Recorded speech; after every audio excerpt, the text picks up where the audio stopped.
दोस्तों last video में हमने सीखा था, यहाँ पे अगर आप देखेंगे बॉक्स से लेके टोरस तक के सारे कमांड्स सीखे थे। और आज की इस वीडियो में हम सीखेंगे, यहाँ पे अगर कर्सर ले जाएंगे तो यहाँ देखेंगे एक्सट्रूड कमांड है। इस पे मैं अगर एरो पे क्लिक करूँगा तो आपको 4 ये कमांड्स दिखेंगे: extrude, loft, revolve and sweep. तो आइए आज की इस वीडियो में इन चारों कमांड्स को सीखते हैं कि कैसे इनसे हम ऑब्जेक्ट को बनाते हैं। तो सबसे पहला कमांड है दोस्तों एक्सट्रूड का। एक्सट्रूड बनाने के लिए सबसे पहले आपको एक स्केच तैयार होना चाहिए।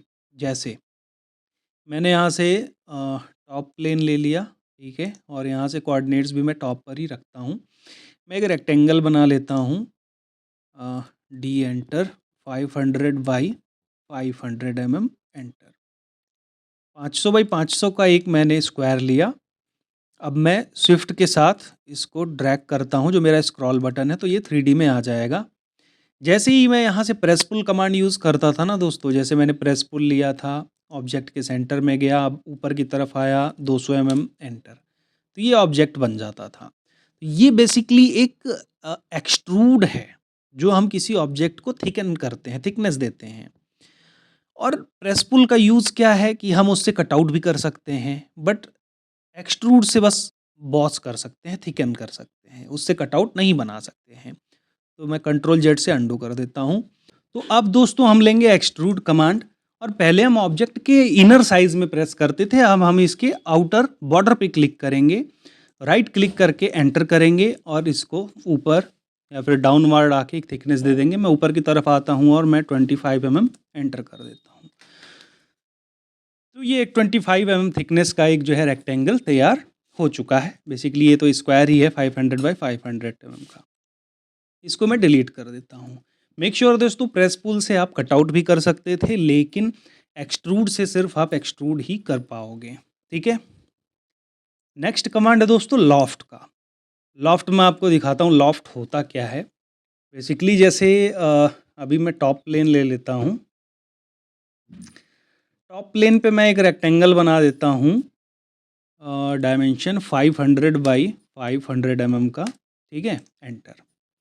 अब यहीं पे मैं एक सर्कल बना देता हूँ। सर्कल का डायमेंशन मैं रख लेता हूँ 400, 300 कर लेते हैं, 300 का, एंटर। मैं इसको क्या करता हूँ, यहाँ से ये देखेंगे आप, यहाँ पे मूव का कमांड है ये वाला, ठीक है। मैं यहाँ से मूव कमांड लेता हूँ एंड सर्कल को क्या करता हूँ मैं, इसको मूव कर देता हूँ मैं, F8 एंटर कर देता हूँ, 500 में अप साइड में इसको मूव कर देता हूँ। अब लॉफ्ट कमांड का यूज़ आप देखोगे दोस्तों क्या होता है। यहाँ से लॉफ्ट कमांड लीजिए और पहले ऑब्जेक्ट को एंड दूसरे ऑब्जेक्ट को सेलेक्ट कर लीजिए और एंटर करके क्लिक कर दीजिए और डबल एंटर कर दीजिए, सिंपल।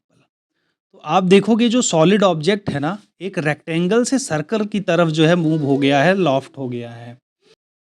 तो कुछ इस तरीके से हम लॉफ्ट कमांड का यूज़ कर सकते हैं डिफरेंट डिफरेंट शेप के लिए। मान लीजिए ये रेक्टेंगल होता, ठीक है, और यहाँ पे रेक्टेंगल होता तो वो भी कर सकते थे, ठीक है। तो आई होप दोस्तों आपको लॉफ्ट कमांड का यूज़ पता चल गया होगा।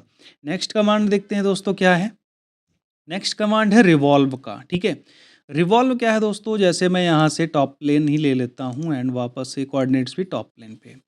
रिवॉल्व जैसे एक मैं एक्सिस बना लेता हूँ, और इस एक्सिस पे मान लीजिए आपको कोई शेप बनाना था ऐसे, 200 ऐसे था, फिर 300 डाउनवर्ड था, फिर 250 राइट साइड में, और 500 ऐसे, फिर 200 ऐसे। बेसिकली ये मशीनिंग के पार्ट्स, फिर मैं इसको यहाँ ज्वाइन कर देता हूँ। अब मुझे एक सर्कुलर पार्ट अगर इससे बनाना है, ठीक है, इस एक्सिस के थ्रू इसको अगर सर्कुलर पार्ट बनाना है, तो मैं यहाँ से रिवॉल्व लूँगा और पहले मैं जो है ऑब्जेक्ट को सेलेक्ट कर लूँगा पूरे, ठीक है। जो जो ऑब्जेक्ट्स हैं जिनको रिवॉल्व करना है, ज्वाइन कर लिया होता मैंने तो सिंगल क्लिक में हो जाता, और एंटर कर दूंगा। उसके बाद मुझे एक्सिस सेलेक्ट करना है, तो मैं ये पॉइंट और ये पॉइंट को क्लिक कर दूंगा एक एक्सिस मान के। अब मुझसे ये डिग्री पूछेगा, तो देखो थोड़ा सा शिफ्ट करके अगर आप इसको देखोगे ना, तो ये डिग्री पूछ रहा है कि स्टार्ट तो आपने कर दिया रिवॉल्व करने का, एंड कहाँ करोगे। तो मैं 360 एंटर कर देता हूँ, तो ये 360 डिग्री पे एक बन चुका है, ठीक है।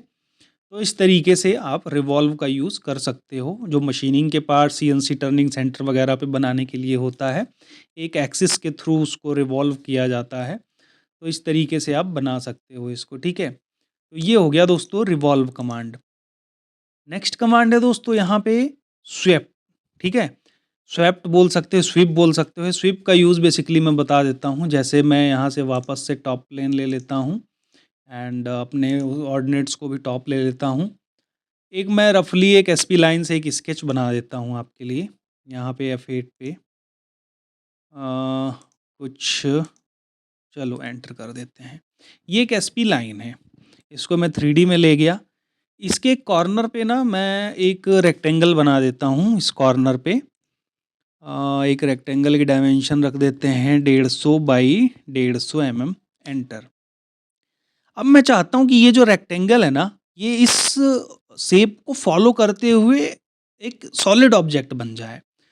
तो इस केस में ना आपको यूज़ आएगा स्वीप का। स्वीप क्लिक किया मैंने, पहले मैंने ऑब्जेक्ट को सेलेक्ट करना है, फिर राइट क्लिक करके एंटर कर देना है, फिर मैं उस पाथ को सेलेक्ट कर दूंगा। देखिए ये स्वीप हो चुका है। इस प्रोसेस को बोलते हैं स्वेप, ठीक है। सॉलिड वर्क्स में मैं यूज़ करता हूँ, वहाँ भी स्वीप स्वेप्ट आता है। ये सारे कमांड सॉलिड वर्क्स में भी आपको देखने को मिल जाएंगे। तो यहाँ से आप स्वीप करके किसी भी ऑब्जेक्ट को, अब ये जो रेक्टेंगल है ये किसी भी शेप का हो सकता था, सर्कुलर हो सकता था, पेंटागन, हेक्सागन, कुछ भी हो सकता था, इलिप्स हो सकता था। तो इस तरीके से आप ये चारों कमांड्स आपने आज सीख लिया है, extrude, loft, revolve and sweep. बाकी जब मैं आगे आपको एक्सरसाइजेस बताऊंगा, तो एक्सरसाइजेस में आपको सारे कमांड्स वन बाय वन जो है यूज़ आएंगे और काफ़ी अच्छे से आप लोगों का वो कमांड क्लियर हो जाएगा। तो आई थिंक दोस्तों वीडियो अगर पसंद आया हो तो लाइक करिएगा, चैनल को सब्सक्राइब करिएगा। मिलते हैं अगले वीडियो में, तब तक के लिए टेक केयर, बाय।